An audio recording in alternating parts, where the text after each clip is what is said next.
Greetings, all you Asgardians and mighty Avengers. This is the V'ger Network, where we always seek the Creator. I am your tour guide, DC, and I thank you for joining us on our little adventures today.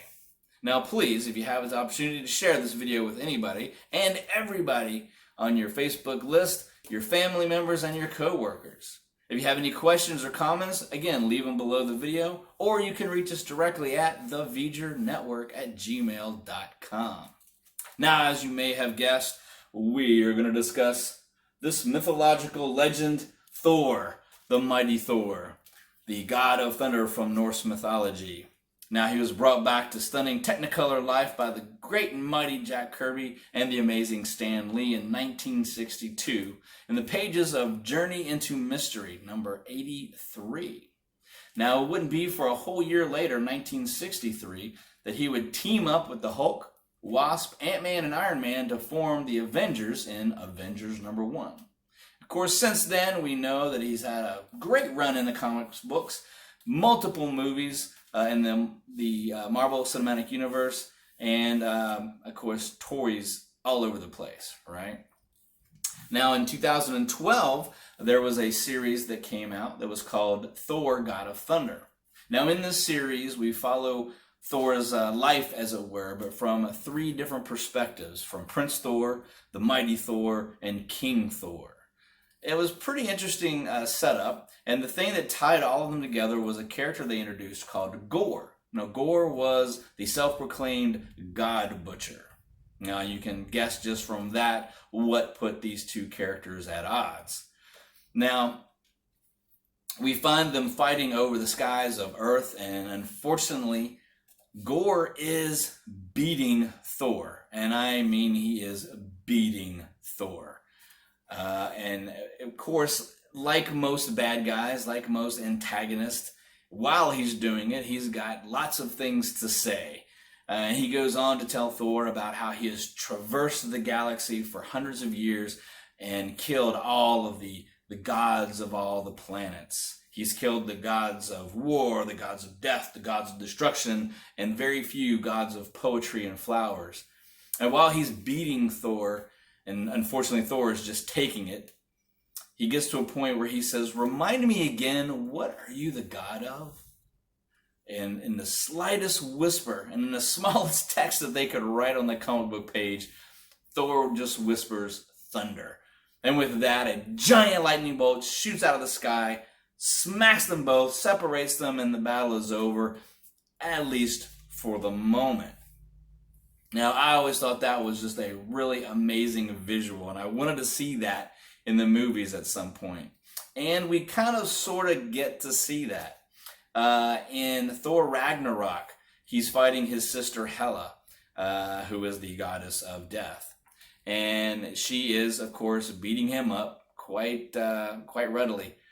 And she says to him, "Remind me again, brother, what are you the god of?" Now, he doesn't say thunder, but you see the little blue sparks in his eyes, and a moment later, a giant lightning bolt comes down and strikes Hela. And of course, he gets all his superpowers back and immediately commences to beating up all the bad guys. You can find this scene in particular on YouTube pretty much anywhere, and it is set to Led Zeppelin. Look for that version of it, because it's pretty great. But it got me thinking about how bad guys in history, they taunt, their victims, as it were. They think that they are so close. It's a thing that happens in all the James Bonds. It becomes a thing that people kind of throw in.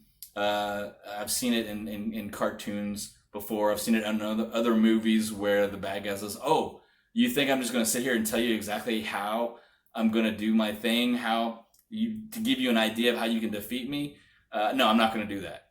And that kind of comes from that scenario. The bad guy always divulges his plan, always gets cocky, always gets just, right in the hero's face, thinking that he's won, and then the good guy pulls one out at the last second. Now, this got me thinking. Throughout Jesus' ministry, he's encountered by Satan, in one form or another. As a matter of fact, the Bible records that he was physically tempted by Satan. Tempted to worship him, tempted to throw himself off of a cliff, tempted to turn stones into bread. And every time he did that, he was quoting some sort of scripture. So it appears that Satan knows the scripture, so he knows the Old Testament. Now, even knowing that, he stood at the foot of the cross, and he manipulated Judas, he manipulated people throughout that whole entire journey that Jesus took to get there, to try to trip him up. So you think that he must have known what was coming, right? But I wonder if he stood at the bottom of the cross, if he stood there and looked at Jesus and thought, I got you.